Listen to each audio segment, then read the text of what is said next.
Hello everyone, गेजन success point में आपका स्वागत है।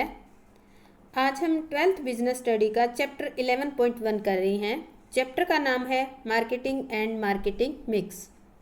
इस चैप्टर का आज हमारा 11th लेक्चर है और आज का हमारा टॉपिक रहेगा प्लेस मिक्स, यानी कि स्थान मिश्रण के बारे में हम डिटेल से स्टडी करेंगे। तो देखो, जो स्थान मिश्रण है इसमें दो मेन पॉइंट आते हैं। एक तो आता है वितरण माध्यम और दूसरा आता है भौतिक माध्यम। तो हम क्या करेंगे, इसको दोनों को अलग अलग लेक्चर के अंदर, वितरण माध्यम को हम 11वें लेक्चर में करेंगे और भौतिक माध्यम को हम 12वें लेक्चर में करेंगे। तो आज का हमारा टॉपिक रहेगा वितरण माध्यम, वितरण माध्यमों के प्रकार अथवा स्तर, वितरण माध्यमों के कार्य और वितरण माध्यम के चयन को प्रभावित करने वाले घटक। ये सारे हम 11th लेक्चर के अंदर करेंगे और 12th लेक्चर के अंदर हम भौतिक वितरण के बारे में स्टडी करेंगे। तो इस प्रकार स्थान मिश्रण को हम 2 लेक्चर में कंप्लीट करेंगे। तो हम स्टार्ट करते हैं अपने लेक्चर को। उससे पहले आप चैनल गेजन सक्सेस पॉइंट को सब्सक्राइब कर दें और बेल आइकन प्रेस कर दें। तो देखो, स्थान मिश्रण प्लेस मिक्स क्या होता है। स्थान मिश्रण का अभिप्राय उन सभी निर्णयों के योग से है जो उत्पाद को उपभोक्ता के लिए उपलब्ध करवाने हेतु लिए जाते हैं। यानी कि इसमें वो सारे डिसीजन इंक्लूड किए जाते हैं जिसमें हम एक प्रोडक्ट को उपभोक्ता से उठाकर उत्पादक जो प्रोडक्ट को उपभोक्ता के लिए उपलब्ध, यानी कि उत्पादक से उठाकर उपभोक्ता तक पहुंचाने के लिए बहुत सारी एक्टिविटी की जाती है। तो उनके संबंध में जो डिसीजन लिए जाते हैं वो सभी निर्णय जो है वो क्या कहलाएंगे, आपके स्थान मिश्रण कहलाएंगे। यदि उत्पाद ठीक समय पर, ठीक मात्रा में, वो ठीक स्थान पर उपलब्ध नहीं होता है तो देखो उपभोक्ता उसे क्रय नहीं कर पाएंगे, क्योंकि वो उपभोक्ता तक पहुंच ही नहीं पाया है। ऐसी स्थिति में सभी विपणन क्रियाएं बेकार हो जाएगी। जब उपभोक्ता तक ठीक समय पर, ठीक स्थान पर उत्पाद पहुंचेगा नहीं तो वो परचेज नहीं कर पाएगा। अगर आप परचेज नहीं कर पाएगा उपभोक्ता तो आप सेल नहीं कर पाओगे। अगर सेल नहीं कर पाओगे तो आपने अभी तक जितनी भी विपणन एक्टिविटी की है वो सारी की सारी क्या हो जाएगी, बेकार। विपणन क्रियाओं को सार्थक बनाने के लिए स्थान मिश्रण होना अति आवश्यक है। उत्पाद को उपभोक्ता तक पहुंचाने के लिए स्थान मिश्रण के संबंध में बहुत सारे डिसीजन लिए जाते हैं और वो है दो मोटे मोटे तौर पर हम उनको अलग से एक्सप्लेन करते हैं। जैसे वितरण माध्यम, चैनल ऑफ डिस्ट्रीब्यूशन, और सेकंड है फिजिकल डिस्ट्रीब्यूशन। तो ये दो है, इन दोनों को हम अलग अलग जो है लेक्चर के अंदर डिस्कस करेंगे। इस लेक्चर के अंदर, यानी कि 11वें लेक्चर के अंदर हम करेंगे चैनल्स ऑफ डिस्ट्रीब्यूशन और 12वें लेक्चर यानी कि नेक्स्ट लेक्चर के अंदर हम करेंगे फिजिकल डिस्ट्रीब्यूशन को डिस्कस करेंगे। तो इस लेक्चर में हम करते हैं चैनल्स ऑफ डिस्ट्रीब्यूशन क्या होता है, वितरण का माध्यम। देखो, वितरण माध्यम का अर्थ उस मार्ग से है जिससे होकर वस्तुएं उपभोक्ता तक पहुंचती है। इस मार्ग में बहुत सारे व्यक्ति भागीदार होते हैं, इन्हें मध्यस्थ कहते हैं। ये जो विभिन्न व्यक्ति और भागीदार होते हैं इनको मध्यस्थ कहते हैं। इनमें मुख्य तौर पर कौन कौन होते हैं, एजेंट, होलसेलर, रिटेलर, ये होते हैं। और इन्हीं को ही एजेंट, होलसेलर, रिटेलर को ही मिडलमैन या इंटरमीडिएटर कहा जाता है। वितरण मार्ग छोटा भी हो सकता है और बड़ा भी हो सकता है। मान लेते हैं कि हम अपने नज़दीक के मिठाई की दुकान से, स्वीट शॉप से मिठाई खरीदते हैं, तो निर्माता और उपभोक्ता के बीच में कोई मध्यस्थ नहीं होता। यानी कि जो मिठाई बनाने वाला है वही मिठाई आपको सेल कर रहा है, तो इसके बीच में कोई मिडलमैन नहीं है। यह वितरण का सबसे छोटा मार्ग है। इसे हम प्रत्यक्ष व्यापार या डायरेक्ट ट्रेड भी कहते हैं। दूसरी ओर जब हम HUL, हिंदुस्तान यूनिलीवर लिमिटेड के प्रोडक्ट खरीदते हैं, जैसे एक टूथपेस्ट खरीदते हो आप, तो ये जो उत्पाद है वो HUL से चलकर, यानी कि हिंदुस्तान यूनिलीवर लिमिटेड से चलकर एजेंट, थोक व्यापारी, फुटकर व्यापारी से होता हुआ आप तक पहुंचता है। तो इसके बीच में देखो एजेंट, थोक व्यापारी, फुटकर व्यापारी, कई मिडलमैन आ गए हैं। तो यह सबसे लंबा वितरण का मार्ग होगा क्योंकि इसमें कई मिडलमैन बीच में आ गई हैं। तो इसे कहा जाता है इनडायरेक्ट ट्रेड। फिलिप कॉटनर ने इसकी परिभाषा दी है, वितरण माध्यम के उत्पाद अथवा सेवा को प्रयोग अथवा उपभोग करने के लिए उपलब्ध करवाने वाली प्रक्रिया में शामिल स्वतंत्र संगठनों के समूह के रूप में इसे परिभाषित किया जाता है। किसको? स्थान मिश्रण को। देखो संक्षेप में हम कह सकते हैं कि वितरण माध्यम द्वारा क्या क्रिएट होता है, स्थान यानी कि टाइम, प्लेस और पोसेशन, समय, स्थान और अधिकार की जो है उपयोगिता क्रिएट होती है, क्योंकि ये दूरी को समाप्त करके उपभोक्ता वस्तुओं और सेवाओं को उत्पादकों से उपभोक्ताओं तक पहुंच जाती है। जब उत्पादकों से लेकर वस्तुएं उपभोक्ता तक पहुंचाई जाती हैं तो बीच में देखो टाइम लग जाता है, उस टाइम के अंदर ये स्टोर करके भी रखते हैं, सेफ रखते हैं। तो इस प्रकार से समय, स्थान और अधिकार, अधिकार का मतलब है उत्पादक से वस्तु लेकर उपभोक्ता तक पहुंचाना, ओनरशिप इसकी ट्रांसफर हो जाती है। तो इस कारण से 3 टाइप की यूटिलिटी क्रिएट होती है, समय, स्थान अथवा अधिकार। स्थान उपयोगिता कैसे होती है, उत्पादन कहीं और होता है, उपभोग कहीं और होता है, तो समय की दूरी होती है बीच में, तो इस दूरी को कम करने के लिए उस उत्पाद को उत्पादकों से उठाकर उपभोक्ता तक पहुंचाया जाता है। तो नेक्स्ट टॉपिक हमारा आता है, फर्म अपने उत्पादों के वितरण में मध्यस्थों का प्रयोग क्यों करती है। अब क्वेश्चन आ जाता है कि एक फर्म जो है इंटरमीडिएटर्स को डिस्ट्रीब्यूशन के लिए क्यों यूज करती है। तो इसके 2 कारण हैं, मोटे मोटे तौर पर हम कह सकते हैं कि इन्हीं 2 कारणों के कारण ही कोई भी फर्म जो है मिडलमैन को यूज करती है। सबसे पहले है वितरण एक महंगा कार्य है, जो डिस्ट्रीब्यूशन का काम है एक कॉस्टली फंक्शन है, इस कारण से यूज करती है मिडलमैन को। तो वितरण कार्य वास्तव में ही बहुत महंगा, इस पर करोड़ों रुपए की इन्वेस्टमेंट की जरूरत होती है। यही कारण है कि कोई भी उत्पादक इसे स्वयं करने की नहीं सोचता, वो क्या करता है, मध्यस्थों का प्रयोग करता है। जैसे मारुति के द्वारा वितरण के लिए अनेक एजेंटों का प्रयोग किया जाता है, और ये काम वह स्वयं करने लगेगा तो देखो उसको बिक्री भी खुद करनी पड़ेगी और सर्विस भी प्रोवाइड करनी पड़ेगी, तो इस पर बहुत सारा खर्चा पड़ेगा, यानी कि बहुत महंगा पड़ेगा। इस कारण से मारुति कंपनी ये कार्य खुद नहीं करती। हमने मारुति का एग्जाम्पल लिए, कोई भी एग्जाम्पल आप देख सकते हो जो मिडलमैन के थ्रू आपके पास वस्तुएं पहुंचती है। सेकंड आता है डायरेक्ट सेलिंग नॉट फिजिबल, प्रत्यक्ष विक्रय का संभव न होना। कभी कभी मध्यस्थों के अभाव में बिक्री करना ही असंभव हो जाता है। एग्जाम्पल लेते हैं आईटीसी का। आईटीसी का व्यापार इतने बड़े पैमाने पर है कि उसके लिए सीधे ही उपभोक्ता तक माल बेचना असंभव होता है, क्योंकि उसका जो व्यापार है बड़े पैमाने पर फैला हुआ, नेशनल इंटरनेशनल लेवल तक है। तो क्या हर जगह जाकर एक उत्पादक जो है वहां पर वस्तुएं बेच सकता है खुद, तो नहीं, पॉसिबल नहीं है ये। इस तरह की बड़ी कंपनियों के लिए मध्यस्थों का प्रयोग करना जरूरी है, अनिवार्य हो रहे हैं, उनकी मजबूरी भी है, क्योंकि वो खुद जो है माल उपभोक्ता तक नहीं भेज सकते। तो मध्यस्थ अपने अपने क्षेत्र के विशेषज्ञ होते हैं, क्योंकि मध्यस्थ उनको लिया जाता है जिसको जिस एरिया की जानकारी हो। उनका उपभोक्ता के साथ सीधा संबंध होता है, और यही कारण है कि वितरण के काम को वो आसानी से कर लेते हैं। सेकंड आता है हमारा नेक्स्ट टॉपिक है वितरण माध्यमों के प्रकार या स्तर, टाइप्स और level of channel of distribution. देखो उत्पादक और उपभोक्ता बाजार के 2 मेन अंग हैं, 2 मुख्य अंग हैं।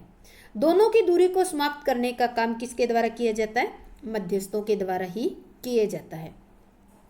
तो दोनों की दूरी को समाप्त करने का कोई भी स्टैंडर्डाइज लेवल नहीं है, कोई भी एक ऐसा तरीका नहीं है जिसके द्वारा उत्पादक और उपभोक्ता की दूरी को दूर कर सके। तो देखो आवश्यकता अनुसार एक मध्यस्थ को भी लिया जा सकता है, बीच में 2 या 2 से अधिक भी लिए जा सकते हैं। तो आवश्यकता अनुसार ही मध्यस्थों की सहायता ली जाती है। अगर एक की जरूरत है तो एक लिया जाएगा मध्यस्थ की आवश्यकता सेवा, और अगर 2 की जरूरत है तो 2, 3 की जरूरत है तो 3। तो इस तरीके से कोई भी एक स्टैंडर्डाइज लेवल नहीं है। और ऐसा भी संभव है कि बीच में मध्यस्थ ना ही हो, जैसे हमने स्वीट शॉप का एग्जांपल लिया था कि वहाँ देखो मिठाई बेचने वाला है, उससे आप डायरेक्ट जाकर मिठाई खरीद सकते हो, तो उसको बीच में मिडलमैन रखने की जरूरत ही नहीं है। दूसरा आईटीसी का एग्जांपल लिया है, देखो उसका मिडलमैन की हेल्प के बिना कार्य नहीं चलता, क्योंकि वो खुद सेल नहीं कर सकता। तो देखो वितरण के जो प्रचलित माध्यम है उनका जो है ब्यौरा हम डिटेल से करेंगे कि कौन कौन से जो वितरण के माध्यम प्रचलन में है। तो सबसे पहला जो है प्रचलन में है डायरेक्ट चैनल और 0 लेवल चैनल।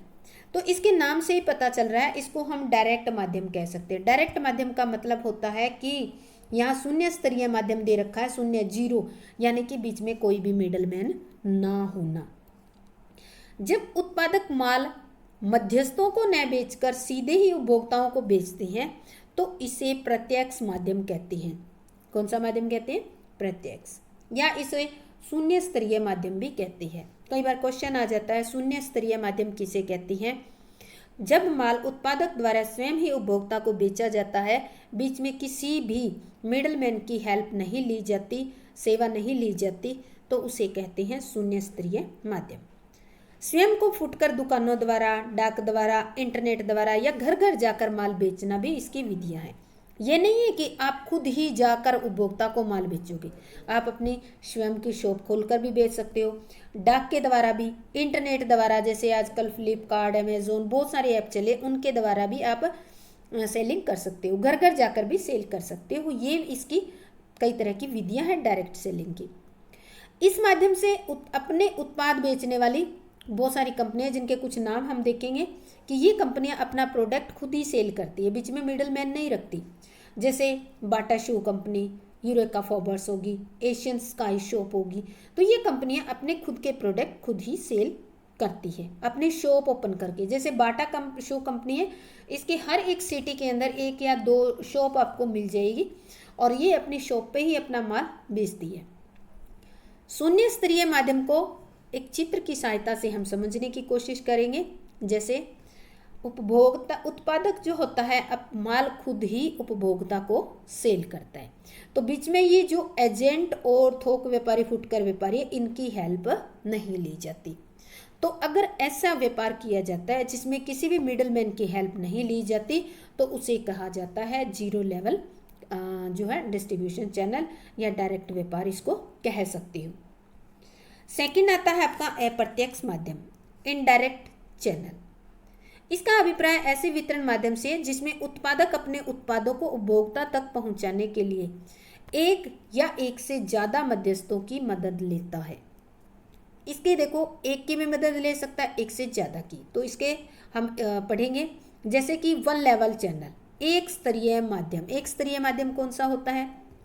इस विधि में एक मध्यस्थ का प्रयोग किया जाता है, इसके नाम से पता चल रहा है, एक स्तरीय, यानी कि ऐसा मेथड जिसमें उत्पादक और उपभोक्ता के बीच में एक मध्यस्थ हो, तो उसे एक स्तरीय माध्यम कहा जाता है। यहाँ उत्पादक माल एजेंट या थोक व्यापारी को न बेचकर सीधे फुटकर व्यापारी को बेचता है। किसको बेचता है? फुटकर व्यापारी को। और फुटकर व्यापारी जो होता है किसको बेचता है? आगे उपभोक्ता को। तो इस विधि का प्रयोग जो है महंगी घड़ियों या ऐसे लग्जरियस आइटम होते हैं उनके लिए किया जाता है, या इसी तरह की जो अन्य सामग्री जो बताइए उसके लिए। या ऐसा भी हो सकता है जो शीघ्र नाशवान वस्तुएं हैं, जो जल्दी खराब हो जाती हैं, उनके लिए भी इस विधि का प्रयोग किया जाता है। तो देखो, इसका चार्ट बनाएंगे तो हम कैसे बनाएंगे? उत्पादक जो है अपना माल किसको देता है? फुटकर व्यापारी को। फुटकर व्यापारी किसको देता है? उपभोक्ता को। तो देखो, अब यहाँ उत्पादक और उपभोक्ता के बीच में कौन आ गया? एक ही मिडलमैन आया है, तो इस कारण से इसको एक स्तरीय माध्यम कहा जाता है। नेक्स्ट आता है द्विस्तरीय, 2 लेवल चैनल्स। क्या होता है? इस विधि में माल थोक व्यापारी को बेचता है, जो उत्पादक होता है वो अपना माल थोक व्यापारी को, थोक व्यापारी जो है अपना माल फुटकर व्यापारी को, और फुटकर व्यापारी उपभोक्ता को बेचता है। तो यहाँ थोक व्यापारी जो है बड़ी मात्रा में माल उत्पादक से खरीद कर थोड़ी थोड़ी मात्रा में व्यापारियों, फुटकर व्यापारियों को बेचता रहता है, और वे इसे उपभोक्ता को बेचते रहते हैं। इस विधि का प्रयोग जो है मोस्टली आप किराने के स्टोर पे जो जो सामान मिलता है वो सामान जो है इसी माध्यम से बेचा जाता है, जैसे साबुन, चाय, नमक, बिस्किट, चीनी, सिगरेट आदि। अगर इसका हम चार्ट बनाएंगे तो इसका चार्ट इस तरह से बनेगा।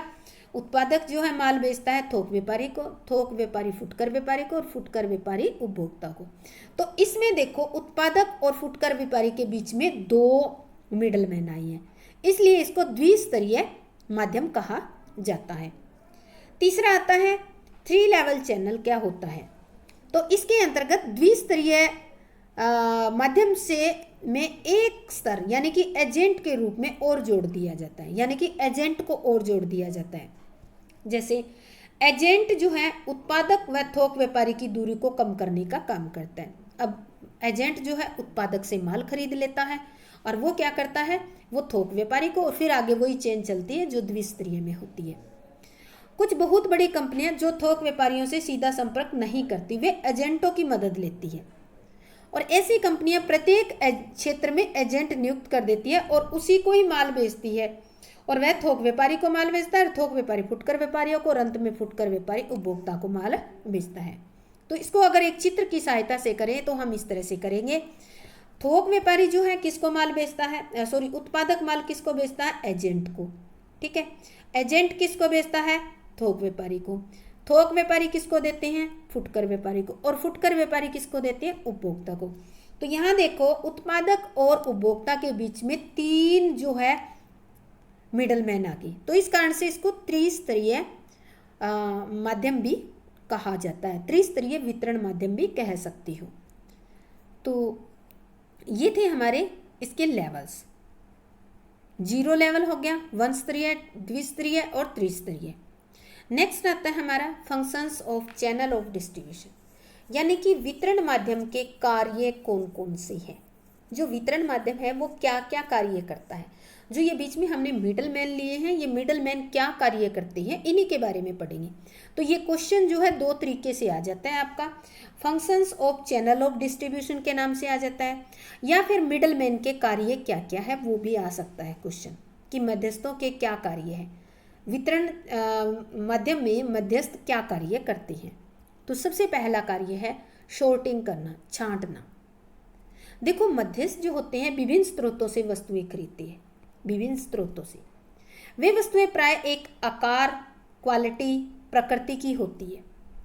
वस्तुएं प्राप्त करने के बाद मध्यस्थ क्या करते हैं, इनको आकार, क्वालिटी व प्रकृति के आधार पर कुछ ग्रुपों में बांट देते हैं, क्योंकि जो मध्यस्थ होते हैं वो सीधे उत्पादक से वस्तुएं जैसे बनती हैं वैसे खरीद लेते हैं, और फिर उनको अलग अलग आकार, क्वालिटी और उसकी नेचर और वेट के अकॉर्डिंग अलग अलग उसको छांट लेते हैं, छंटनी का काम करते हैं। एक्यूमुलेशन, इकट्ठा करना, इसके अंतर्गत विभिन्न समरूप वस्तुओं को बड़ी मात्रा में एकत्रित करते हैं, यानी कि ये लार्ज क्वांटिटी में, जैसे होलसेलर होते हैं, प्रोड्यूसर से लार्ज क्वांटिटी में माल को परचेज कर लेते हैं ताकि वस्तुओं की पूर्ति को बनाए रखा जा सके। एलोकेशन, बंटवारा करना, इसके अंतर्गत समरूप वस्तुओं के विभिन्न विक्रय योग्य पैकेट तैयार किए जाते हैं। पैकेट आप देखते होंगे कि बाजार में छोटे बड़े हर साइज के पैकेट आते हैं। जैसे तेल है, एक सरसों के तेल का एग्जांपल लेते हैं, तो देखो प्रोड्यूसर से क्या होता है, जैसे बड़े ड्रम जो है होलसेलर खरीद लेता है तेल के, और वो क्या करता है आगे उसकी अलग अलग पैकिंग करता है, जैसे 200 ml की पैकिंग अलग, 500 ml की पैकिंग अलग, और की 1 लीटर की पैकिंग अलग, 2 लीटर की, 5 लीटर की, इस तरह की पैकिंग कर देता है। और ये अलग पैकिंग क्यों करता है, क्योंकि कस्टमर के रिक्वायरमेंट के अकॉर्डिंग। अब जरूरी नहीं है कि सारे जो कस्टमर है वो पूरा ड्रम खरीदने वाले हो सकता है कोई कस्टमर 200 ml खरीदने वाला हो, कोई 500 ml, कोई 1000 ml खरीदने वाला हो, 1 लीटर खरीदने वाला हो। तो इस तरह से ये जो पैकिंग का कार्य है वो कौन करते हैं, मिडलमैन ही करते हैं। नेक्स्ट आते हैं एग्जाम्पल, ये हमने ले ही लिया सुविधाजनक। इससे क्या होगी, सुविधा रहेगी, पैकेटों में बांटा जाएगा और कस्टमर भी जो है उनकी आवश्यकता को भी संतुष्ट किया जा सकता है। अशॉर्टिंग यानी कि वर्गीकरण, इसके अंतर्गत बड़ी संख्या में वस्तुओं का स्टॉक करना शामिल होता है, क्योंकि जो जैसे होलसेलर का लेते हैं तो होलसेलर बड़ी मात्रा में अमाउंट खरीद लेते हैं ताकि उपभोक्ता एक ही दुकान पर जाकर सभी आवश्यकताओं को पूरा कर सके। या अगर रिटेलर का लेते हैं तो रिटेलर जो है हर टाइप के गुड्स अपने शॉप पर रखता है। जैसे आप जाते हो किराना की शॉप पे जाते हो तो वहाँ पे किचन का आपको सारा सामान अलग अलग मिल जाता है। नेक्स्ट आता है उत्पाद परिवर्तन, प्रोडक्ट प्रमोशन। सभी मध्यस्थ विज्ञापन व अन्य प्रवर्तन क्रियाओं द्वारा उपभोक्ता को प्रेरित करने का काम करते हैं। वे क्या करते हैं, प्रदर्शन करते हैं, विशिष्ट प्रदर्शन करते हैं, प्रतियोगिताएं करते हैं, मेले लगवाते हैं, प्रदर्शनी करते हैं, तो इनमें भाग लेते हैं। जो भी ये प्रदर्शनी हुई वगैरह जो मेले हो गए तो उनमें अपनी शॉप लगवाते हैं और इससे क्या हो जाती है, एक टाइप से प्रोडक्ट की प्रमोशन हो जाती है। निगोशिएशन, सौदा करना, मध्यस्थ उत्पाद व उपभोक्ता दोनों के मध्य मूल्य, क्वालिटी, गारंटी, वारंटी और उस प्रोडक्ट से रिलेटेड अन्य कोई मुद्दे हैं तो उनसे संबंधित सौदेबाजी करते हैं। वे वस्तुएं के स्वामित्व को हस्तांतरण करने में मदद करते हैं। स्वामित्व हस्तांतरण का मतलब है कि वस्तुएं एक व्यक्ति से लेकर उसको दूसरे व्यक्ति तक पहुंचाना, जैसे उत्पादक से वस्तुएं खरीदकर उपभोक्ता तक पहुंचाने का कार्य करते हैं। जोखिम, रिस्क टेकिंग। वस्तुओं के मालिक होने के नाते मध्यस्थ एक और मूल्य व मारक परिवर्तन तथा दूसरी ओर वस्तुओं के टूट फूट और नष्ट होने का जोखिम भी उठाती हैं। जैसे उत्पादक ने तो माल उत्पादन किया और मिडलमैन को बेच दिया है। अब देखो, हो सकता है अगर प्रोडक्ट का मूल्य कम हो जाए तो नुकसान किसको होगा? मिडलमैन को होगा, क्योंकि माल तो उसके पास है, प्रोड्यूसर ने तो सेल कर दिया, अपनी पेमेंट ले ली है। तो इस तरह से मिडलमैन को कई सारे रिस्क भी उठाने पड़ते हैं। अब मार्ग में अगर माल भेज रहा है या ला रहा है, अगर किसी टाइप की कोई मान लेते हैं नुकसान हो जाता है तो वो भी मिडलमैन का ही जोखिम होता है। तो ये थे कार्य। अब आता है वितरण माध्यम के चयन को प्रभावित करने वाले घटक, factor affecting choice of channel of distribution. जब आप वितरण के माध्यम का चयन करते हैं तो कौन कौन सी बातों को ध्यान में रखना चाहिए, या वितरण माध्यम के चयन करते समय कौन कौन से ऐसे एलिमेंट, ऐसे घटक, ऐसे तत्व हैं जो माध्यम को प्रभावित करते हैं। तो हमें इन घटकों को अपने चैनल को चॉइस करते वक्त ध्यान में रखना चाहिए। जैसे सबसे पहले है वस्तु संबंधी बातें हमें ध्यान रखनी चाहिए, कंसीडरेशन रिलेटेड टू प्रोडक्ट। वितरण माध्यम का चयन करते समय कुछ ऐसे घटकों को ध्यान में रखा जाता है जो उत्पाद के गुण और प्रकृति से संबंधित होते हैं। और उत्पाद वस्तु से संबंधित कौन कौन से घटक हो सकते हैं, जैसे उत्पाद की प्रति इकाई कीमत, यूनिट ऑफ द प्रोडक्ट। जब उत्पाद बहुत कीमती होता है तो छोटे चैनल का प्रयोग करना सही रहता है। उदाहरण के लिए जो औद्योगिक मशीनें होती है, सोने चांदी के जो आभूषण बहुत कीमती होते हैं, तो इनके लिए वितरण जो है, वितरण के लिए छोटे माध्यम का वितरण के लिए छोटे माध्यम का प्रयोग करना होता है। दूसरी ओर अगर कम कीमती उत्पाद है तो आप लंबे वितरण माध्यम का प्रयोग भी कर सकते हो।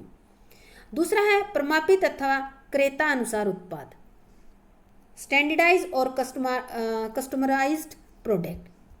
प्रमापित उत्पाद वे होते हैं जिनका मॉडल पूर्व निर्धारित होता है, यानी कि ऐसे प्रोडक्ट जिनका मॉडल पहले से प्री डिफाइंड है, उनमें फेरबदल की कोई गुंजाइश नहीं होती। जैसे मिल्टन के बर्तन आते हैं, इनके लिए लंबे वितरण माध्यम का प्रयोग किया जा सकता है।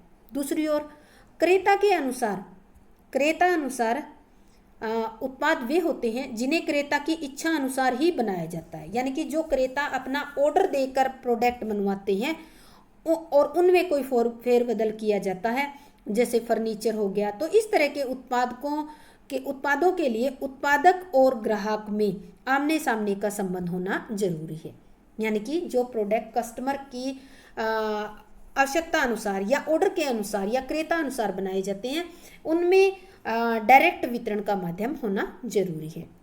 इसके लिए प्रत्यक्ष व्यापार अच्छा रहेगा, क्योंकि इसमें क्रेता और विक्रेता यानी कि प्रोड्यूसर और जो कस्टमर होता है आमने सामने होना जरूरी है। नेक्स्ट है नाशवानता, पेरिशेबिलिटी। जो वस्तु शीघ्र नाशवान प्रकृति की होती है, जल्दी खराब हो जाती है, उनके लिए कम से कम मध्यस्थों वाला वितरण माध्यम होना चाहिए। क्योंकि अगर बहुत सारे वितरण माध्यम, अगर लंबा वितरण माध्यम होगा तो वो वस्तु उपभोक्ता तक पहुंचते पहुंचते खराब हो जाएगी, जैसे फल, दूध, सब्जियां हो गई, ये चीज़ें।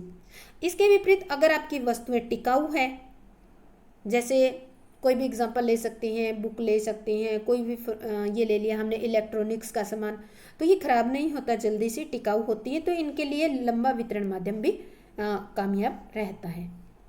नेक्स्ट है तकनीकी प्रकृति, टेक्निकल नेचर की अगर वस्तुएं हैं तो निर्माता द्वारा सीधे ही उपभोक्ता को वस्तु बेचा जाना अच्छा माना जाता है।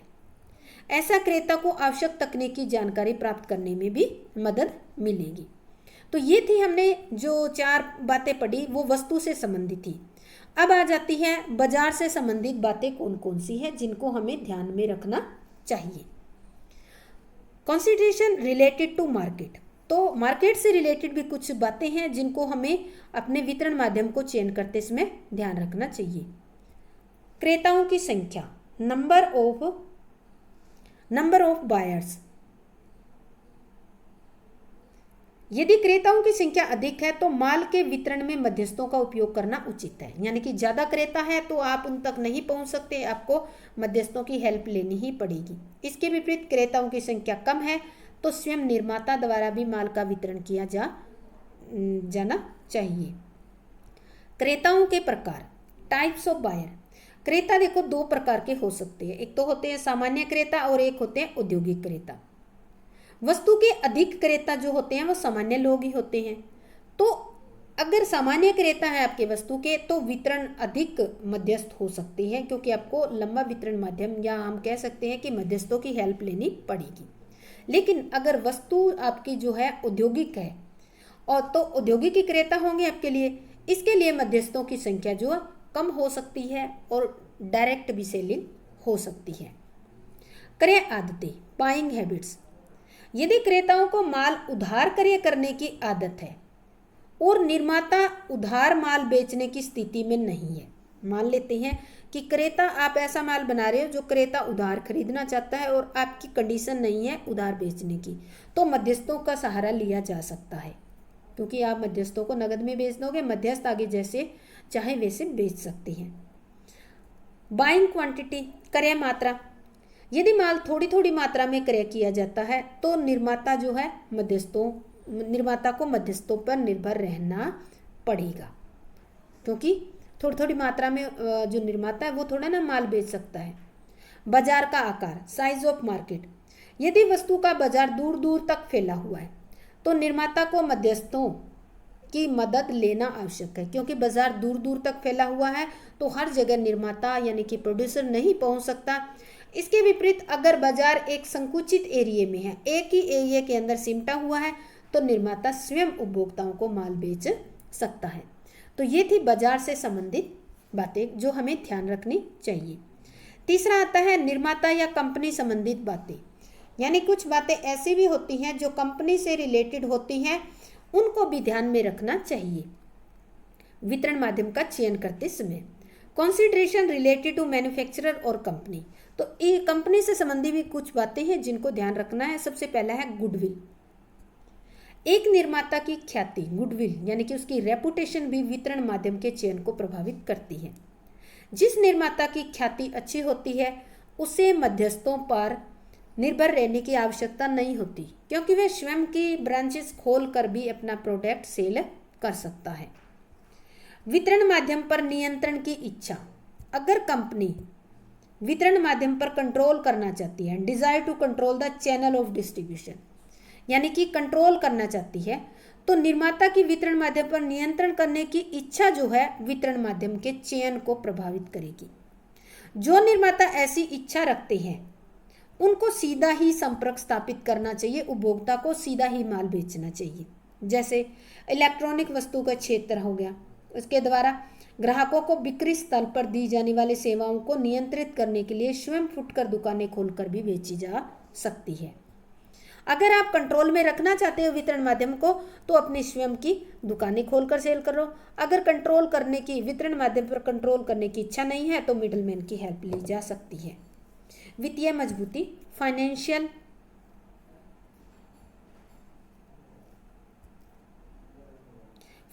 स्ट्रेंथ। एक मजबूत वित्तीय आधार वाली कंपनी स्वयं ही वितरण के काम को कर सकती है, क्योंकि उसकी जो फाइनेंशियल पोजीशन है वो अच्छी है, तो वो ये काम खुद कर सकती है। दूसरी ओर वित्तीय दृष्टि से जो कमजोर कंपनी है उसको मध्यस्थों का सहारा लेना पड़ेगा। क्यों? क्योंकि वितरण माध्यम का वितरण का कार्य अगर खुद करेगी तो कंपनी को बहुत महंगा पड़ेगा और एक वित्तीय दृष्टि से कमजोर कंपनी ये सारा खर्चा नहीं उठा पाएगी। नेक्स्ट आता है सरकार संबंधी बातें, कंसिडरेशन रिलेटेड टू गवर्नमेंट। अगर आप वितरण माध्यम का चयन कर रहे हैं तो कुछ सरकार ने जो रूल रेगुलेशन बना रखे हैं उनको भी ध्यान में रख लेना चाहिए, उनको फॉलो करना भी जरूरी होता है। वितरण माध्यम के चयन पर सरकारी नियमों का भी प्रभाव पड़ता है। जैसे एक सरकारी कानून के अनुसार दवाइयाँ केवल लाइसेंसधारी को ही बेच सकती हैं। ऐसी स्थिति में दवाइयों के जो निर्माता है, दवाइयों के निर्माता के वितरण माध्यम का चयन करते समय ये ध्यान रखना होगा कि उसके माल का वितरण केवल लाइसेंसधारी मध्यस्थों के माध्यम से ही किया जाएगा, किसी आम मध्यस्थ के माध्यम से नहीं किया जाएगा। इसके अलावा कुछ अन्य घटक भी है जिनको वितरण के माध्यम का चयन करते वक्त आपको ध्यान में रखना चाहिए। सबसे पहला है कॉस्ट। जिस वितरण मध्यस्थों से लागत कम पड़ती है, जिन भी वितरण माध्यमों में लागत कम पड़ती है या अन्य दृष्टिकोण से भी वह उपयुक्त है, यानी कि लागत भी कम पड़ती है, कुछ अन्य दृष्टिकोण से भी उपयुक्त है, तो ऐसे माध्यम को ही अपनाना चाहिए। अवेलेबिलिटी, कभी कभी एक वांछित वितरण माध्यम उपलब्ध न होने पर कोई दूसरे माध्यम को भी अपनाना पड़ सकता है। मान लेते हैं कोई एक वितरण माध्यम जो आप अपनाना चाहते हो वो आपके पास अवेलेबल ही नहीं है, तो आपको दूसरा माध्यम चुनना पड़ेगा। पॉसिबिलिटी ऑफ सेल्स, बिक्री की संभावना। जिस वितरण माध्यम से अधिक बिक्री की संभावना है, चयन उसी का ही करना चाहिए, यानी कि ऐसा माध्यम ही चुनना चाहिए जिससे बिक्री की संभावना ज़्यादा हो। तो ऐसे माध्यम को ही हमेशा चुनाव करना चाहिए। तो देखो, वस्तु का वितरण करते समय आपको वितरण माध्यम का चुनाव करना है तो आपको बहुत सारी बातें ध्यान रखनी है। सबसे पहले तो आपको अपनी वस्तु से संबंधी बात ध्यान रखना है, फिर आपको कंपनी से संबंधी बात ध्यान रखना है, बाजार से संबंधी बात ध्यान रखना है, गवर्नमेंट से संबंधित और कुछ अन्य बातें हैं जिनको भी ध्यान में रखकर आपको वितरण माध्यम का चयन करना चाहिए। तो ये हमारे प्लेस मिक्स जो है उसका फर्स्ट पार्ट जो है distribution of channels of distribution हमारा कंप्लीट होता है। नेक्स्ट लेक्चर के अंदर हम करेंगे फिजिकल डिस्ट्रीब्यूशन।